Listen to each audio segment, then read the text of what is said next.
Bonjour! Donc aujourd'hui, on commence un nouveau chapitre, le chapitre 3, qui va parler des forces. Alors, qu'est-ce qu'une force? Eh bien, une force, c'est une action qui va nous permettre de modifier le mouvement d'un objet ou encore de le déformer. Par exemple, si je prends mon livre qui est ici, il est complètement immobile, eh bien, avec mon autre main, je peux venir modifier son mouvement. Il ne bougeait pas et maintenant, il bouge. Ça peut aussi être quelque chose qui est déjà en mouvement. Tu penses à un ballon de soccer, à une rondelle de hockey, qui a une certaine direction, qui est en train de se déplacer et quelqu'un vient la frapper pour changer sa direction. Ça peut aussi être une déformation. Donc, j'ai un livre qui est ici et avec une force, je m'en viens le déformer, je m'en viens modifier sa forme. Donc, les forces peuvent prendre plusieurs formes à ce moment-là. Donc, tout de suite, la petite définition ici de la force. Une force, c'est une action physique qui va te permettre de modifier l'état du mouvement, soit qui était au repos ou qui était déjà en mouvement et tu viens modifier cet état-là, ou encore le déformer. Et puis, quand on va parler de force, bien naturellement, on va vouloir calculer des forces et l'unité des forces sera le Newton. Donc, les forces vont être des vecteurs, donc on va avoir une grandeur vectorielle et on va les calculer en Newton. Je t'ai écrit juste à côté que qu'est-ce que c'est dans le fond un Newton? Un Newton, si on regarde seulement pour la valeur de 1, justement, Newton, c'est la force nécessaire pour bouger une masse de 1 kg avec une accélération de 1 mètre par seconde carré. Et si tu regardes ce que j'ai écrit ici, je te dis que 1 Newton, dans le fond, c'est égal à 1 kg fois les mètres divisé par des secondes carrées. C'est exactement, avec la définition que je viens de te dire, c'est 1 kg qui va se déplacer à 1 mètre par seconde. Donc, c'est ce que c'est un Newton. On vous dit aussi dans tout ça que on va être capable de additionner vectoriellement nos forces. Donc, on va faire un peu comme dans le chapitre 2. On va venir additionner cette fois-ci pas des vitesses, mais on va additionner des forces et elles seront des vecteurs. Donc, tout de suite, on va aller voir nos différents types de forces. Donc, premièrement, quand on parle de force gravitationnelle, j'ai mis une petite image ici. Donc, la force gravitationnelle, c'est par exemple la force entre deux astres. Donc, c'est la force entre deux objets. Okay? Ça peut être n'importe quel objet, mais on va vraiment l'apercevoir quand on a des objets qui sont très massifs. Par exemple, des planètes ou encore la Terre et la Lune. Donc, elles vont s'attirer entre elles mutuellement. Donc, c'est ce qu'on va appeler la force gravitationnelle. La force gravitationnelle va aussi avoir un impact sur nous. Elle va nous attirer, nous, vers le centre de la Terre. Donc, encore là, c'est dû à la force gravitationnelle. Deuxième force qu'on va parler dans ce chapitre-ci, c'est la force qu'on va appeler le poids. Donc, quand on parle en langage courant, on mélange parfois le poids et la masse. C'est deux choses complètement différentes parce que le poids fait intervenir aussi l'effet de la force gravitationnelle sur nous. Donc, on va dire que l'unité du poids, c'est le Newton aussi. Et si tu regardes ici l'image, je serais capable de prendre mon crayon, et je sais pas, un petit peu. Je vais juste agrandir ça un peu, être capable d'aller chercher mon crayon. Alors, le cube qui est sur la table, il va avoir un poids, donc il va amener un poids vers le bas sur la table. Donc, et en réaction à ça, bien, la table, elle va comme pousser sur l'objet, et c'est pour ça que le cube ne va pas s'enfoncer dans la table. Donc ça, c'est ce qu'on appelle la normale. La force par laquelle le cube va rester en place, qui ne va pas s'enfoncer dans la table, c'est ce qu'on va appeler la normale. Donc, le poids de l'objet pousse vers le bas et la normale de la table va faire en sorte que je vais avoir une autre force qui, elle, serait vers le haut à ce moment-là et qui ferait que mon objet ici, si je lui mets un point central, serait en équilibre sur la table. Alors, dans le petit texte juste à côté, on a parlé de force gravitationnelle, j'ai oublié de le souligner ici tout à l'heure, qui est en Newton, et c'est l'attraction qui va être exercée par deux masses très importantes, donc par exemple des planètes. Et le poids, lui, c'est une force encore là, hein, on est dans des types de forces, donc une force d'attraction qui va agir sur un objet à la surface d'un astre. Donc nous, par exemple, c'est le poids qu'on a sur la Terre, et notre poids sur la Lune serait différent parce que la Lune nous attirait d'une façon différente. Donc, c'est en lien avec selon sur quel astre nous sommes. Donc, ça va être la quantification de la force créée par un objet sur un astre. On a ensuite la normale. Moi, je vais toujours l'identifier par un N. Et encore là, la normale, elle est calculée en newton. Et c'est la force de poussée exercée par un objet sur une surface où il se trouve. Ça va toujours être perpendiculaire à ta surface. Donc, dans le cas, puis ça va arriver éventuellement, où on a une surface inclinée, hein, comme on a déjà vu en laboratoire. Donc, admettons que j'ai une boîte sur ma surface inclinée. Eh bien, la normale, on dit qu'elle est toujours perpendiculaire à la surface, ce qui veut dire que ma normale, par rapport à mon centre de l'objet, serait dans ce sens-là. Donc, perpendiculaire vient vraiment faire, là, j'ai mon plan incliné et je vais avoir la force normale qui va être perpendiculaire à ce plan incliné-là. On a ensuite d'autres exemples pour vous représenter, entre autres, la force de frottement. Donc, la force de frottement, c'est ce que tu vas vivre si tu es en voiture, tu mets ta main dehors, tu vas sentir une force sur ta main qui vient pousser. Hein. Si on roule vite, là, mettons à 100 km/h sur l'autoroute, tu sens vraiment quelque chose sur ta main. Alors, c'est la force de frottement ou encore la force de friction, ça serait la même chose.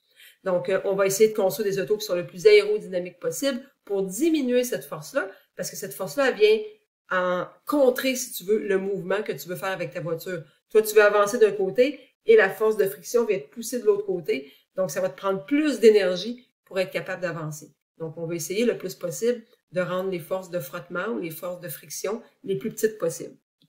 Alors, je vais l'identifier par un grand F et un petit f, donc force de frottement. Elle va être définie aussi en newton. Donc, on vous dit que c'est la force entre deux surfaces en contact qui s'exerce dans le sens contraire du mouvement. Donc, tu vas toujours avoir cette force-là qui va être en sens contraire de ton mouvement. On va ensuite avoir la force motrice. Donc, la force motrice, c'est la force qui est exercée par des muscles, qui va être capable de faire bouger un objet. Donc, on va appeler ça Fm, force motrice qui est en newton.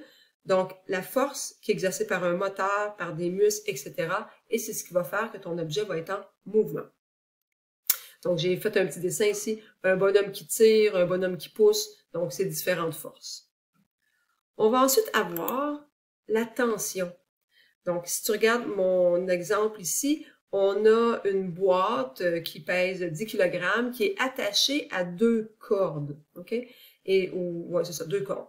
Et ces cordes-là vont avoir de la tension à l'intérieur parce qu'on sent que l'objet qui est au bout vient tirer avec sa masse qui lui crée un poids, va venir tirer vers le bas. Donc, ici, je pourrais mettre là, un petit P pour dire que ton poids, il tire vers le bas. Ce qui fait en sorte que tu vas avoir de la tension ici qui va être créée dans tes cordes avec les flèches que je viens d'identifier. Alors, la tension qui va être calculée aussi en newton, c'est une force associée soit à une corde ou encore à un ressort et qui va faire en sorte que ça va tirer sur ton objet. Donc, ça vient tirer sur ta masse. Donc, c'est pour ça qu'on dit une force en traction. On vous parle ensuite de force de rappel. Donc, force exercée par un ressort pour retrouver sa position initiale. Donc, un ressort qui était tiré. Donc, il veut retrouver sa force, sa position initiale lorsque tu enlèves le poids dessus. Ensuite, la force résultante. Donc, par exemple, si tu veux tirer sur un objet, il va falloir que ta résultante soit plus forte que les autres forces. Je m'explique. Vu qu'on a une force de friction, okay, donc par exemple, là, je mets un efface sur ma main, étant donné que ma main va faire de la friction, il va falloir que mon autre main vienne tirer avec plus de force que la friction pour être capable de le mettre en mouvement. Eh bien, cette force-là qui permet finalement de bouger mon efface, ça va être ma force résultante. Donc, somme des forces agissant sur un objet. On va en reparler de cette force-là. C'est quelque chose qu'on va faire beaucoup dans ce chapitre-ci. Et ensuite, la force équilibrante, c'est la force qui permet d'équilibrer un système, c'est-à-dire que ton objet ne bouge pas. Il est à l'équilibre. Toutes les forces vont s'égaliser. Hein? Si je tire aussi fort vers la droite que vers la gauche sur mon efface, elle ne se déplace pas du tout parce qu'elle est en équilibre. Je tire la même force à gauche que je tire la force à droite, ce qui fait que la force est centrée et qu'elle ne va pas se déplacer. Alors, c'est les différentes forces qu'on va voir dans notre chapitre. Les diagrammes de corps libre, c'est quelque chose qu'on va se servir. Je vais tout le temps te demander de me faire un dessin de la situation, ce qui fait en sorte que tu vas devoir me faire un petit dessin très simpliste de la situation. Je t'explique. Si tu regardes la boîte qui est ici, il y a quelqu'un qui tire sur la corde. Donc, bien sûr, dans le sens de ma flèche ici, je peux identifier une force, soit que je pourrais appeler la force motrice dans ce cas-ci parce que c'est quelqu'un qui tire avec ses muscles, ou que je pourrais appeler de la tension aussi parce qu'il vient créer de la tension dans la corde. Je vais l'appeler force motrice pour l'instant. Et cette force motrice-là, elle est contrée par une autre force qui est en sens contraire. Rappelez-vous qu'on a dit qu'il y a toujours de la friction. Donc, je vais avoir une force de friction dans le sens contraire. Je vais aussi avoir le poids de l'objet qui a un rôle à jouer. Donc, le poids qui est toujours vers le bas. Et on a vu que perpendiculaire à la surface, j'ai aussi une force que j'appelle la normale. Alors, tu vois qu'il y a 4 forces qui vont agir sur ton objet. Et si on veut qu'il soit à l'équilibre, il faut que toutes mes forces s'égalisent. Donc, que ma force motrice soit pas plus forte que ma force de friction, par exemple. Mais si je veux que l'objet bouge, bien là, à ce moment-là, je vais devoir avoir une plus grande force motrice, tirer plus fort que ma force de friction. Eh bien, ce que je viens de te faire là, ça ressemble beaucoup à mon diagramme des forces. Donc, je te fais un diagramme des forces, toujours centré dans un plan cartésien. Je représente mon objet par un point. Je vais identifier la force motrice d'un côté. J'identifie la force de frottement de l'autre côté. Dans ce cas-ci, j'ai mis la force motrice plus grande que la force de frottement qui démontrerait que mon objet va bouger. J'ai le poids qui est vers le bas. Et si je veux pas que mon objet s'envole ou qu'il s'enfonce, il faut que le poids et la normale aient la même valeur. Donc, j'ai des flèches relativement de la même longueur. Et ici, j'ai la normale. Alors, ce que je viens de te faire là, que j'encercle maintenant en rouge, c'est mon diagramme de corps libre, celui-ci. Alors, on vous dit que c'est la représentation de toutes les forces qui vont agir sur ton objet. Tu vas représenter ton objet par un point. Tu fais ça comme si tu étais dans un plan cartésien. Tu vas représenter chacune des forces par des flèches et tu vas respecter naturellement l'orientation du mouvement. Donc, c'est quelque chose on va parler souvent parce qu'on va en faire à chaque fois qu'on va avoir un problème. On s'en va maintenant à la page suivante. Alors, à la page suivante, on te parle de force gravitationnelle. Donc, la force gravitationnelle, c'est en fait la force d'attraction exercée entre deux masses. Hein, c'est ce qu'on avait dit. Alors, on va voir qu'il y a une formule. Hein, je te l'ai déjà écrite ici, là. Donc, la formule, qu'est-ce qu'elle dit? Mais elle dit que ma force de gravitation va être directement proportionnelle à la masse des deux objets. Donc, si tu regardes là, FG, ici, FG, est proportionnel à la première masse et proportionnel à la deuxième masse. Donc, si tu as deux objets, ils ont chacun une masse. C'est pour ça qu'on a M1 et M2. Donc, on va aller dire que FG est directement proportionnel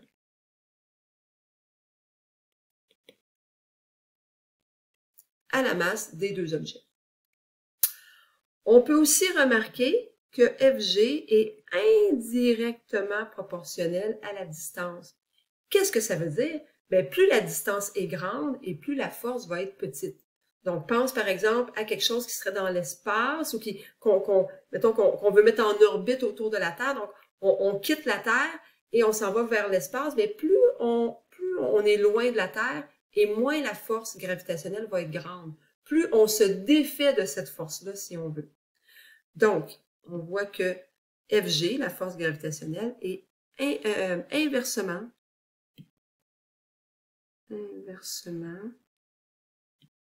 proportionnelle à la distance. Donc, pour la masse, plus les masses sont grandes, plus la force gravitationnelle est grande, mais pour la distance, plus la distance est grande et plus la force gravitationnelle est petite. On a d'autres choses dans cette formule-là. Hein? On a quelque chose qui s'appelle G. Alors, G, c'est la constante de Cavendish ou encore la constante de gravitation universelle. Et comme on dit que c'est une constante, bien, ça a toujours la même valeur. On a dit la masse numéro 1 et masse numéro 2, et on a la distance entre les deux masses. Quand on parle de la Terre, on va toujours prendre la distance entre le noyau de la Terre et l'objet. Donc, c'est pour ça que un petit peu plus loin, tu vas voir, là, on va te parler du rayon de la Terre. C'est pour aller chercher la distance entre le centre de la Terre et l'endroit où tu te trouves sur la Terre, par exemple. Alors, à titre d'exemple, si on va avoir des idées de force gravitationnelle, à quoi ça peut ressembler? Bien, on pourrait donc, on dit que tout ce qui a une masse peut avoir une force gravitationnelle. Donc, on peut calculer la force gravitationnelle entre deux humains ou entre deux chiens. Et c'est ce qu'on vous dit ici. Donc, si on prend deux chiens de 8 kg qui sont distancés de 50 cm, donc environ de ça, on s'aperçoit qu'ils ont une force gravitationnelle de 1,6 fois 10 à la moins 8. Et moins 8, là, c'est très, très petit, hein? Ça fait 0,000, t'en as beaucoup des zéros, là. Donc, ce qui veut dire que c'est négligeable. On ne va pas la sentir, cette force-là. Mais elle existe quand même. Mais plus tes objets ont une grande masse et plus la force gravitationnelle va être grande. Donc, c'est pour ça qu'on parle souvent de ça en lien avec un astre, une planète, une lune, etc. Donc, on vous donne ensuite la force gravitationnelle entre la Terre et le Soleil, qui, elle, vaut 10 à la 22. Tantôt, on est à la moins 8, là, on est à la 22 newtons. Donc, très, très, très, très grand. Allons justement calculer des forces gravitationnelles. On nous donne la masse de la Terre, la masse d'un être humain, le rayon de la Terre et la valeur de Cavendish. Donc, on va commencer par écrire notre formule, c'est-à-dire que on a la force gravitationnelle qui est égale à G fois M1 fois M2 divisé par D et ne pas oublier l'exposant 2. C'est une erreur commune. On va ensuite aller remplacer par ce qu'on connaît. Donc, G qui est 6,67 fois 10 à la moins 11. Oh, excuse-moi. Ça va être des newtons mètre carré par kilogramme carré, multiplié par la masse de la Terre, donc 5,98 fois 10 à la 24, toujours la masse en kilogrammes, la masse de l'être humain, 60 kg, et tout ça sur la distance à la 2, donc la distance qui est mon rayon, donc 6,38 fois 10 à la 6 mètres. On calcule tout ça à la calculatrice et ça va nous faire 588 newtons. Donc, ça nous donne la force, ça nous donne la force avec laquelle l'être humain va être attiré vers la Terre. Bon, mais je ne sais pas si tu as remarqué, mais il y a beaucoup de constantes là-dedans. Hein, il y a la constante de Cavendish qui est ici. La masse de la Terre, ben, ça ne change pas. Ensuite, le rayon de la Terre, ça ne change pas non plus. Ce qui fait qu'on serait capable d'aller calculer tout ça ensemble et de simplement, après ça, venir ajouter la masse de notre humain ou encore, dans un autre problème, d'un objet quelconque pour avoir la force gravitationnelle. Donc, on serait capable d'aller chercher une constante qui comprendrait tous les termes que j'ai mis en jaune. Eh bien, c'est ce qu'on va faire au numéro 2. Donc, deuxième exemple, on veut trouver la force gravitationnelle de la Terre avec un objet de masse M. OK? Donc, peu importe sa masse. Donc, même chose, on va avoir Fg est égal à Gm1 fois M2 sur D2. Et là, ce que je vais aller faire, c'est que je vais aller multiplier toutes ces données-là ici. Je vais les multiplier ensemble et faire la division aussi par 6,38 fois 10 à la 6. Et ça va me donner une valeur de 9,80 newton kilogramme. Et il me resterait à multiplier la masse, que j'appelais la masse numéro 2 ici, pour savoir la force gravitationnelle qui attire cet objet-là. Eh bien, je ne sais pas si tu reconnais ce chiffre-là. C'est quelque chose qu'on a vu lors du dernier laboratoire. Alors, 9,80 newtons par kilogramme, c'était la pente de ton graphique dans le labo, la pente de ton graphique poids en fonction de la masse. Donc, effectivement, pour calculer la force gravitationnelle, on peut dire 9,80 newtons par kilogramme multiplié par la masse de l'objet et ça va nous donner la force gravitationnelle. Donc, à la page suivante, on a défini premièrement G. G qui est l'intensité du champ gravitationnel et qui va valoir 9,80 newtons par kilogramme. C'est ce qu'on vient de trouver. Et tu te rends compte, hein, je pense que tu as déjà réalisé que c'est la même chose que l'accélération gravitationnelle.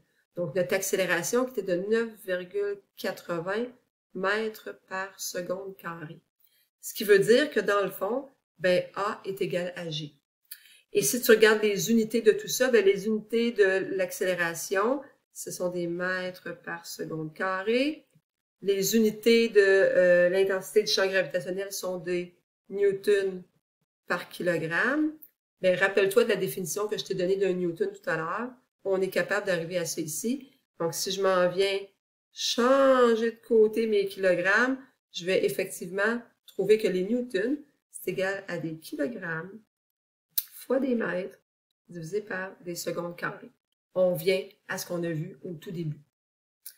Je vais terminer avec le poids rapidement. Alors, le poids et la force gravitationnelle, ben, ça revient à être la même chose finalement sur la Terre. Donc, le poids, c'est la force d'attraction exercée par un astre sur la surface de la Terre. Il est toujours orienté vers le bas. Ben, en fait, il est orienté vers le centre de la Terre, vers le centre de l'astre sur lequel tu te trouves. Alors, on peut donc élaborer une formule qui va être P est égal à mg. M qui est la masse et G qui est l'intensité du champ gravitationnel dont on vient de trouver la valeur pour la Terre qui était de 9,80. Alors, on voit que P, le poids, ben, est directement proportionnel à la masse. Alors, directement proportionnel à la masse de l'objet. Donc, plus la masse est grande, plus P est grand. Plus la masse est petite, plus P est petit. Tu l'as vu dans ton labo, hein? Tu as bien vu la pente, donc c'était très parlant. Dernier exemple avant qu'on termine ça aujourd'hui. Donc, quel est le poids d'une personne dont la masse est de 60 kg? Donc, P est égal à mg. Donc, la masse est de 60 kg. G vaut 9,80 newtons. Marquez mes kilos ici. Ça va donc me donner une réponse de 588 newtons.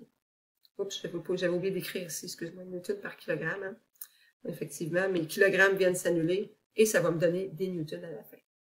Donc, ça termine la vidéo d'aujourd'hui.